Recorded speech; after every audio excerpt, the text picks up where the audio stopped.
ne vem, kak je, ko imaš družino, ampak ko imaš družino, mogoče pa če le v redu, da imaš to varnost, da je tvoja hiša, da kakorkoli te ne morajo ven vreči, da ko se pogodba izteče, ne veš, kaj bo, je mogoče tako malo levo-desno. Ne. Iz tega izhaja večina slovenskih tragedij, familiarnih. Iz česa? Ker ljudje mislijo, da imajo varnost v bajti. Ne? Aha, ja. Ja. Okay. Celo življenje delajo samo za to presneto bajto. Ne? To bi se strinjal. In se razidajo, se ločujejo in se kregajo in koljajo in pobijajo za te bajte. Ne? To se strinjam. In to je malo žalostno. Ne? Point, ko sem ga hotel povedati, je ta, da pa lahko pa da ti v narobnem momentu pogodba poteče, pa reče... Ja, recimo, veš pa drugam, ne? Lahko da je narobni moment za otroke tudi, ne? Lahko da ne moreš vplivati. Nikoli se ne bo spravil v situacijo, ki ne obvladaš. To je res, ampak zdaj... Pa prisiljen boš v akcijo, prisiljen boš delovati, prisiljen boš nekaj novega narediti. Pa pol, tudi če so prisiljeni, se ne znajdejo v situaciji. V Sloveniji je redko kdo umre, ker je kot brezdomec. To je res, ampak imamo zelo veliko svojih nepremičnin.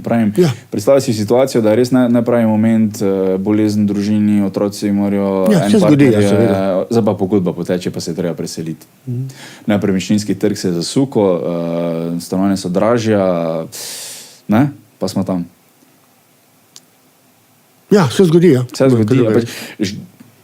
Življenju nič ni fair. Ne? Vesolju se nič ne zgodi. Mislim, zdaj, če ti greš sred pohora, se čez korenino spotakneš, si zlamaš nogo, ne moreš poklicati domov, korenini je vseeno. Ne? Ona je pač tam za svoj obstoj in to je to. Ne? Zdaj, če si ti ful žalosten, pa če imaš pesa doma, ko ga doben ne bo najdel, bo še pes umr, pa ti tudi, korenini je vseeno. Ne? Če preleti komet na zemljo, pobije vse, kaj je tu, se spremeni zemlja v puščavski svet, vsa živa bitja umrejo, Marsu je vseeno. Pač, ne da mu je vseeno, pač nič se ne zgodi, doben najoče za nami, nič ni. Vidiš, s takimi mislimi se ukvarjamo samo, kada se ne ukvarjamo sami sabo.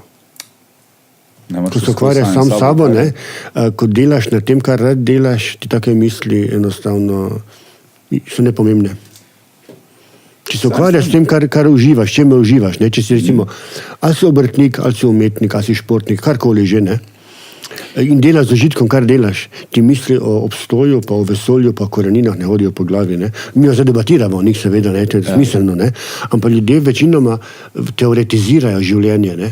Bi, če bi, ko bi, bom, če bom, ne, ne živijo tistega, kar bi radi živeli. Ne? In to je bil namen mojega projekta tudi ne, v salonu, spodbuditi ljudi, da grejo delati tisto, kar res radi delajo. Ne? Razen, če si zelo rad teoretični fizik. Ja, pomaš pa Petersona proti Žižku, ne, in imaš Godzilla proti Megalonu in karte po Jurija. Ne? Pa ne, nisem mislil to... On vas je teoretika, ne? Ja, samo ne fizična. No ja. Ampak vseeno mora biti določen procent populacije, ko razmišlja o tem. Ja, če ima ostala populacija kaj od tega, pa je smiselno, če pa nima, ne? Če sami sebi namen, kaj pa bolj. Če ima, hvala Bogu, ne? Ja, vsako raziskovanje novih področji ima nek benefit, ne? Tudi groznih področji ima nek benefit. Ja, NASA je izdelala zelo dobro posodo AMC za kuhno, recimo, ne? Na primer.